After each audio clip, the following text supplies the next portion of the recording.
Welcome to Forgotten Crimes, where we delve into the chilling, often forgotten, tales of true crime. Today, we explore the harrowing story of one of America's most notorious serial killers, Ted Bundy. His name has become synonymous with evil, his crimes a horrifying reminder of the darkness that can lurk behind a seemingly charming exterior. Join us as we unravel the life and heinous acts of a man whose reign of terror left an indelible mark on the annals of criminal history. Ted Bundy, one of the most notorious serial killers in American history, left a chilling legacy of terror and death across the United States. His life and crimes have been extensively documented, revealing a complex personality masked by a facade of charm and intelligence. Born Theodore Robert Cowell on November 24, 1946, in Burlington, Vermont, Bundy's early life was marked by confusion regarding his parentage. Raised by his maternal grandparents, he was led to believe his mother was his sister. This discovery, along with other familial tensions, may have contributed to his later psychological issues. Bundy's early years were relatively unremarkable. He was described as a shy but intelligent child, and he eventually attended the University of Puget Sound before transferring to the University of Washington. It was during his time at university that Bundy began to exhibit the dual aspects of his personality. On one hand, he was a diligent student and active in local politics, even working for a Republican gubernatorial candidate. On the other hand, he started engaging in petty theft and peeping Tom activities, hinting at the dark impulses that would later dominate his life. Bundy's criminal activities escalated significantly in the 1970s. His first confirmed murders took place in 1974, when several young women disappeared in the Pacific Northwest. Bundy employed his charisma and good looks to lure his victims, often pretending to be injured and asking for help. This ruse allowed him to approach and overpower women, leading them to secluded locations where he would assault and murder them. The bodies were often discarded in remote areas, making it difficult for authorities to connect the disappearances initially. Bundy's killing spree spanned multiple states, including Washington, Oregon, Utah, Colorado, and Florida. His method of operation was chillingly consistent. He would approach his victims, usually college-age women, with a pretext of needing assistance. Once he had them alone, he would incapacitate them, either by striking them with a blunt object or using restraints. After the initial attack, Bundy would transport his victims to a secondary location where he would rape and murder them. The brutality of his actions often extended to post-mortem mutilation, further underscoring the depth of his depravity.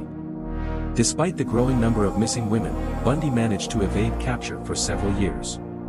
His ability to blend into society, coupled with his knowledge of law enforcement techniques, allowed him to stay one step ahead of investigators. In fact, Bundy studied psychology at the University of Washington and later pursued a degree in law, which provided him with insights into the criminal justice system. His keen understanding of investigative procedures enabled him to cover his tracks and avoid detection. Bundy's luck eventually ran out in August 1975 when he was arrested in Utah for a traffic violation. During a search of his vehicle, police discovered a cache of suspicious items, including handcuffs, a crowbar, and a mask. These findings, combined with Bundy's resemblance to a composite sketch of the suspected abductor of several women, led to his indictment for kidnapping and attempted murder. However, even in custody, Bundy's cunning and resourcefulness were evident. He managed to escape from prison twice, further fueling his infamy. During his second escape in December 1977, Bundy embarked on a final murderous rampage that culminated in the brutal attacks at Florida State University's Chi Omega sorority house in January 1978. In a frenzied assault, Bundy bludgeoned 4 women, killing 2 and severely injuring the others. This attack, marked by its brazen nature and sheer savagery, left an indelible mark on the public consciousness. Following this spree, Bundy also abducted and murdered a 12-year-old girl named Kimberly Leach, further solidifying his reputation as a remorseless predator. Bundy's eventual capture in February 1978 marked the beginning of the end for the notorious killer. He was tried and convicted for the Chi Omega murders, receiving the death penalty. His trial was a media spectacle, with Bundy often acting as his own attorney. His courtroom behavior was erratic, oscillating between confident self-assurance and bizarre outbursts. Despite his attempts to manipulate the proceedings, the overwhelming evidence against him, including bite mark impressions linking him to one of the victims, ensured his conviction. While on death row, Bundy continued to manipulate those around him. He granted numerous interviews, often providing conflicting accounts of his crimes in an apparent attempt to prolong his life by offering to reveal the locations of additional victims.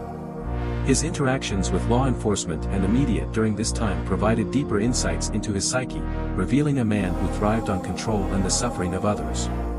Bundy's final confessions came in the days leading up to his execution, as he attempted to delay his inevitable fate by promising more information about his victims. The legacy of Ted Bundy is one of horror and fascination. His life and crimes have been the subject of countless books, documentaries, and films, each attempting to unravel the complexities of his character and the motivations behind his heinous acts. Bundy's case has also highlighted the importance of interagency cooperation and advancements in forensic technology, which have since become critical in the pursuit of justice for victims of serial violence. In examining Bundy's life, it is crucial to remember the victims who suffered at his hands. The young women he murdered were daughters, sisters, and friends, whose lives were cut tragically short by a man driven by unspeakable evil. Their stories, often overshadowed by the infamy of their killer, deserve to be remembered and honored. Ted Bundy's name remains synonymous with evil, a reminder of the darkness that can lurk behind a charming smile and a friendly demeanor. His ability to navigate between his public persona and his hidden, monstrous nature serves as a chilling reminder of the capacity for malevolence within the human psyche. The story of Ted Bundy is not just a tale of murder and madness but also a sobering reflection on the potential for darkness within us all. Thanks for tuning in. Don't forget to hit that like and subscribe button, and we will catch you in the next video.